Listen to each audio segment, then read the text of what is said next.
All right, Shalom. First off, I want to start up by saying all praises, honor, and glory is due to Yahweh, by Hashem, Yahweh Shai, by Hashem, Rakakadash. Just all praises to the world calls God, whose true name in the Hebrew is Yahweh, by Hashem, meaning in the name, and Yahweh Shai being the name of the only begotten Son. Also, want to say double honors to the elders and apostles of Great Millstone, and peace and mercy to the hopeful like preaching word and truth and sincerity of the brother Tazabah in Great Millstone, Arizona camp, Lord well, with another video to edify, man. And was talking to the brother on the phone a minute ago and brought up something that happened at work today. And these people are delusional. They really believe that these gas price hikes are normal. They think that it's something that'll subside and that these things are temporary. Because this is exactly what dude at work said. He said, it sucks, but it's temporary and things will get back to normal. It's not good. There's no normal back. Hey, and I had to bring up this. Still, I ain't gonna play it because I don't want to get, the video dinged for anything. But this is back in the day. I ain't that old, but young guns that can't stop, won't stop. Rockefeller records. That's basically what the prophecies are doing right now, man. They can't stop and they won't stop. The gas price hikes, they can't stop, they won't stop, right? What you're looking at right now is what these devils are planning to do. Is called demand destruction, and this is why gas prices are shooting up. They're basically they're forcing change onto the market, right? That's really what demand destruction is. And Elder Ariella and Elder Require Calm went into their video and the most recent algorithm that they did, Clutch, bro. And then I looked up the videos that they were going into, and I watched some of those, and I listened, and they brought out these other little points in those videos where they were sitting there saying that these gas companies don't really have any incentive to drill for more oil because Biden, under his administration, made up new regulations that made it more expensive for them to drill for new oil. So Biden going on the news sitting there saying that these oil companies aren't drilling. They have the ability to, but they just aren't.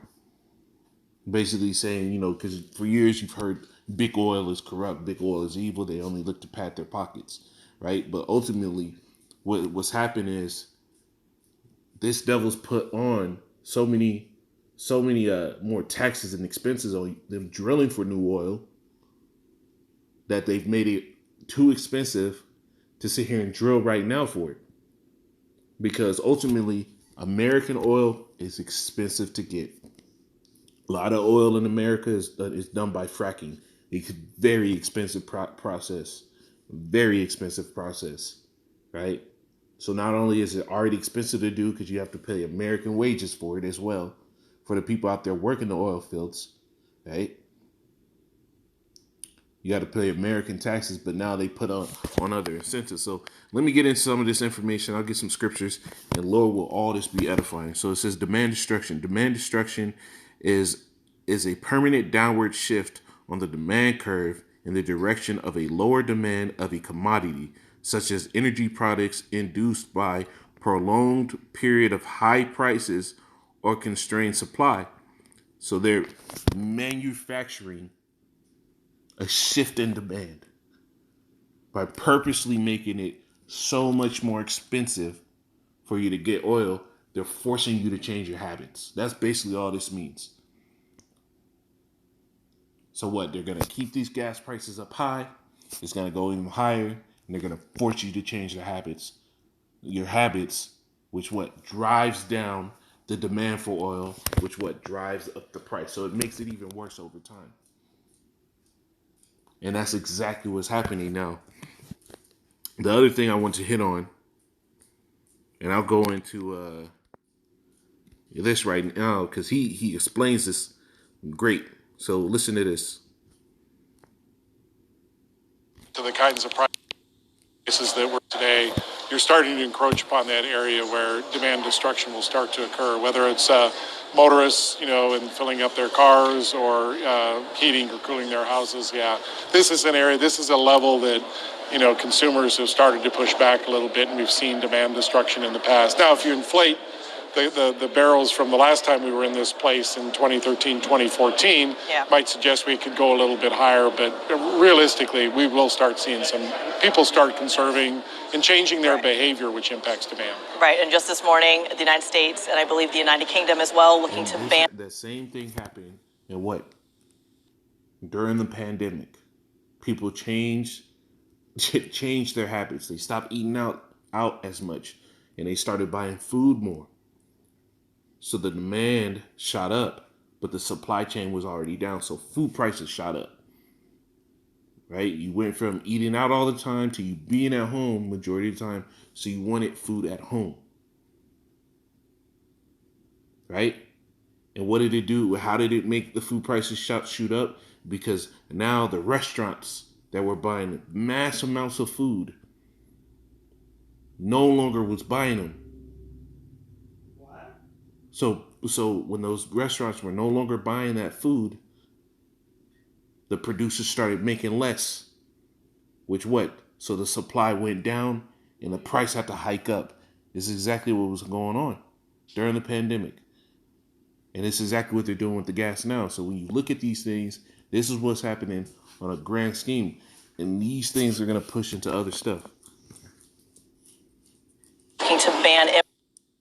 What does that mean for the shale industry? Are you in particular ramping up production? Well, we are. So when we came out with our plans for this year, our capital is up about 20% relative to where it was last year. Last year we were in just kind of a survive and sustain sort of level. We are ramping up. We're re-energizing rigs in Alaska. We're bringing activity back to Canada. And in our lower 48 shale business, to your point, yes, we're systematically adding rigs as we go through the course of the year. So our company is going to grow our production. And in fact, our projections... See, they're making money. Right? So he's explaining it to you. Right? Now, let's go to this other article I had. Now, this is going into why it's costing them more to put new drill new oil. Right? All they're going to do is operate the same rigs that they already had, because those oil rigs are already down. They don't have to pay more on them. But paying more on new oil holes is what they're not going to do. Right? It says Interior recommends imposing higher cost for public lands drilling, meaning, the American soil, right on the land. It says a long-awaited report from the Interior Department recommends taking steps to increase fees for drilling on public lands, arguing. And this article is written in November 26, 2021, right? So that's when they put this stuff in with the last package, right? It says fees for drilling on public lands, arguing that taxpayers are currently being shortchanged, since the department says that the Bureau of Land Management, BLM, should carry out several policies that increase these rates. Drilling on public lands represents 7% of the domestically produced oil and 8% of the domestically produced natural gas. Right? It says, but it does not make similar concrete recommendations for offshore drilling, which accounts for 16% of the oil production and 3% of the natural gas production. So basically, they're just saying, if they want to drill on the land, right, you're gonna have to pay more.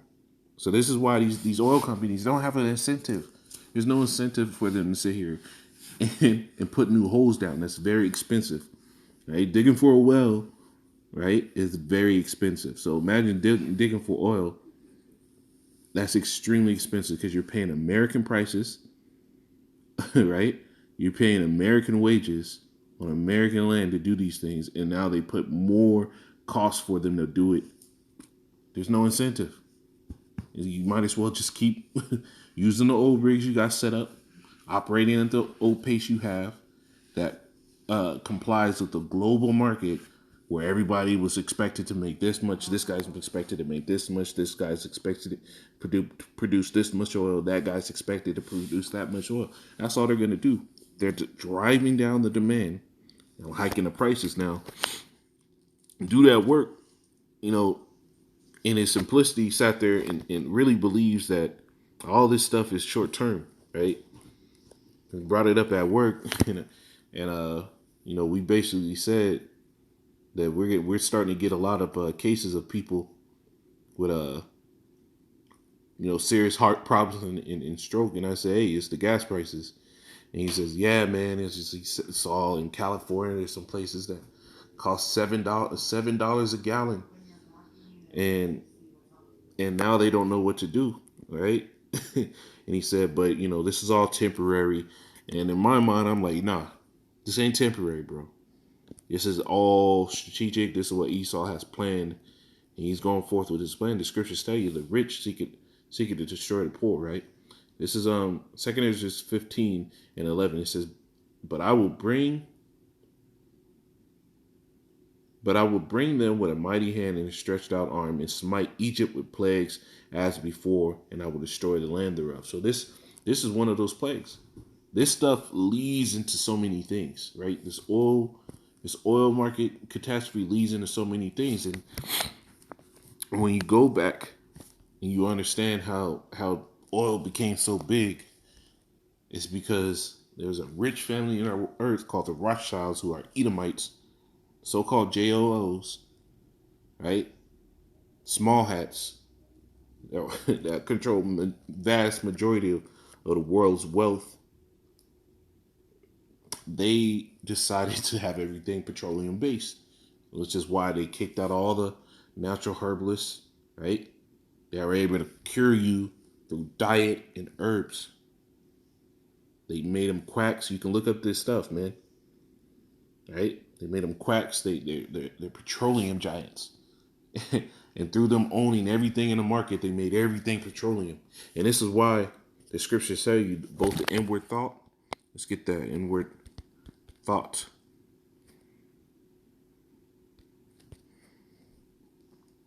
This is Psalm 64. And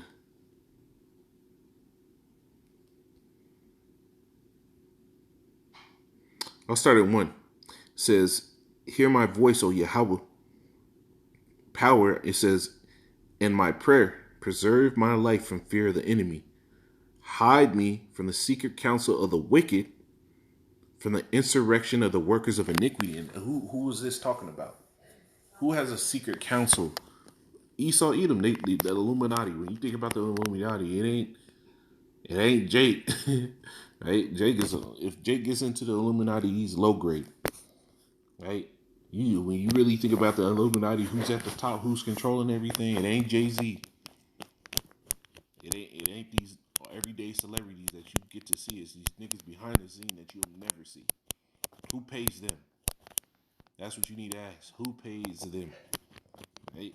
Those are the workers of iniquity. These are the ones that are plotting these things. It says, who whet their tongue like a sword and bend their bows to shoot their arrows, even bitter words, that they may shoot in secret at the perfect. Suddenly do they shoot at him, and fear not. They encourage themselves in an evil matter. And this is an evil matter, right? Klaus Schwab.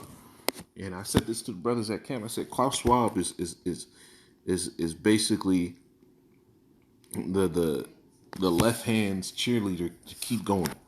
He is their morale cheerleader, right? Because when everything looks like it's going left, he just keeps telling we can do this. It's going to be a more angry reward, right? He's just fully convincing everybody in the plan that you can keep going, that the plan is achievable, right? It says they encourage themselves in the evil matter. They commune of laying snares privily. They say, who shall see them? It says they search out iniquities. They accomplish the diligent search. Both the inward thought of every one of them in the heart is deep. We're talking about an industry that they controlled from way back, Okay? And then they own all of the manufacturing, and they made everything be based off of petroleum. So now, at the end of the days, whenever they wanted to sit here and crash the market, all they had to do was turn off one switch to legit just make everything go haywire.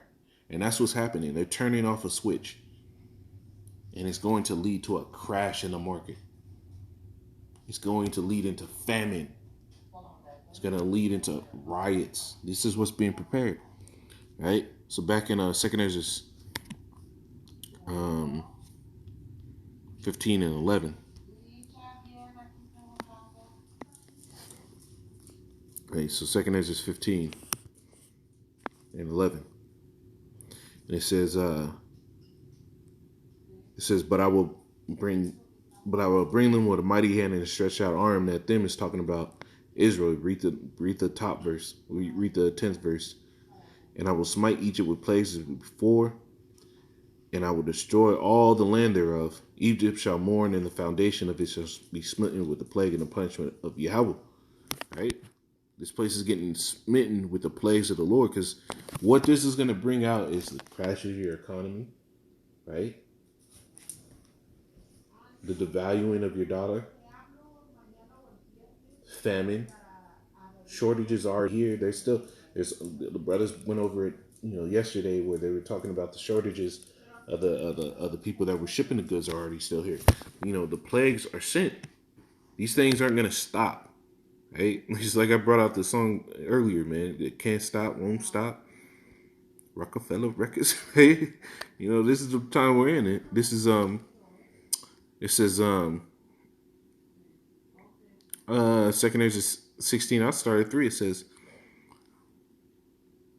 I started 1. It says, woe unto thee, Babylon and Asia. Woe unto thee, Egypt and Syria. Gird yourself with cloths of sack and hair. Bewail your children, and be sorry, for your destruction is at hand. And this is what it's preparing, man, because this is going to draw great tension globally.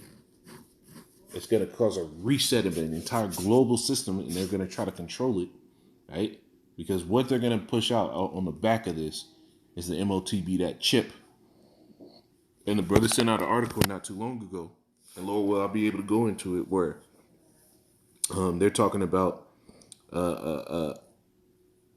federal cryptocurrency, right, for America. So what do you think that's going to be stored on for you naysayers, man? It says, a sword, verse 2, it says, gird yourself with cloths, a sack and hair, bewail your children, and be sorry, for your destruction is at hand. A sword is sent upon you. It says, and who may turn it back? A fire is sent among you, and who may quench it? Plagues are sent unto you. And what is he that may drive them away? And you're not going to drive away this stuff. What's happening now, it's a snowball, and it's hard to stop something that's rolling down here already, bro. You're not catching up, right? And it looks like it. And Lord will, this could be it, to sit here and crash things and get this shit popping for real, right? Lord will, this is it. Lord will, this is something that does not stop. It's not looking like it is, right? So many prophecies are coming out. This devil's moving in a way that shows you that he knows that he has but a short time, as it says in the book of Revelation. It's not going to stop. It says, plagues are sent unto you, and what is he that may drive them away? May any drive away a hungry lion in the wood, or may one quench a fire in the stubble when it had begun to burn? May one turn again the arrow that is shot of a strong archer? Right? Can you do that? Can you sit here and make the arrow go back after it's shot? No, you can't. It says, the mighty Yahweh sendeth the plagues, and who is he that can drive them away? You see, the Lord is the one in control of this. And this stuff is going to shoot up, and it's going to cause havoc on your daily life. Right? Get ready to see people looting. Get ready to see cities turned upside down. Get ready to see military through the streets, because the way this stuff is going to hit the people, they will riot and revolt. It's prophesied. Right? This is Second Ezra 16. I keep going. It says, "A fire shall go forth from his wrath. Who is he that may quench it?" Let me go down. It says, in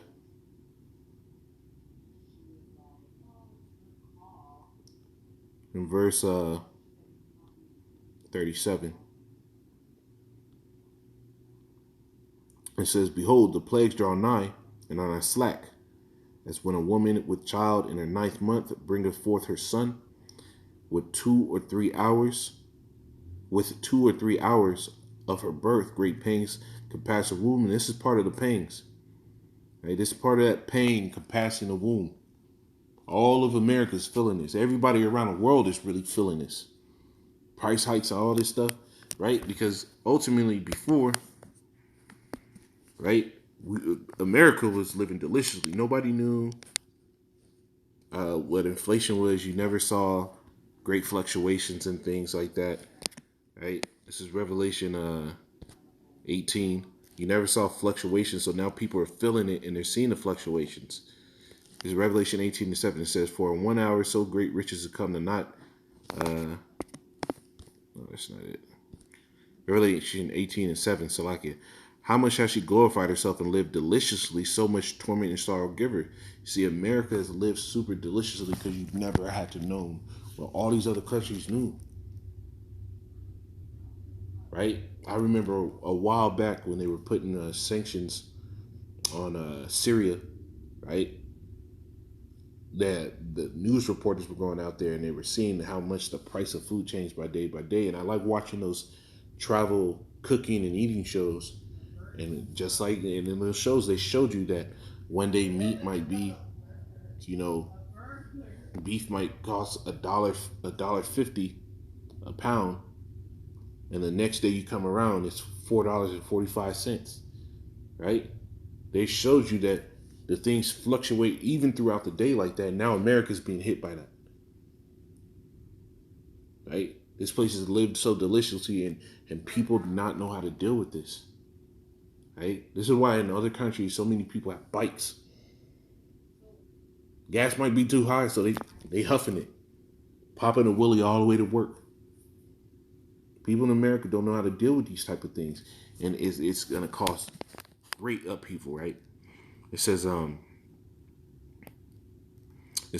back in Revelation 16:38. I'm gonna keep reading where I left off. It says, "Which pains when the child come forth, they slack not a moment. Even so shall the plagues be not be. Even so shall not the plagues be slack to come upon the earth, and the world shall mourn, and sorrow shall come upon it on every side." And this is gonna be great sorrows because the amount of things that oil is used in, and I used to work within the pharmacy world. I know that a lot of the medications were petroleum based. Imagine when all these antipsychotics can't be made because they're too expensive, or these people can't afford their copays on these things anymore. Right? You can't even go to work to make the money to pay the copay. Right? They can't even get the medication in the country. Like during the pandemic, right before the pandemic, and during the pandemic, they were having back orders on so many medications. Imagine what it's going to be like when the price of gas, petroleum is so high that you can't make the drug or ship it. And all these people are off their antipsychotics. Imagine the lapse in these people's cognition, man. The Lord said what? He told you that there be spirits created for vengeance, which in their fury lay on sore strokes, right?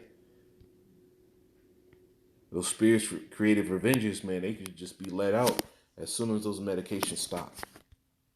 This is Isaiah 14.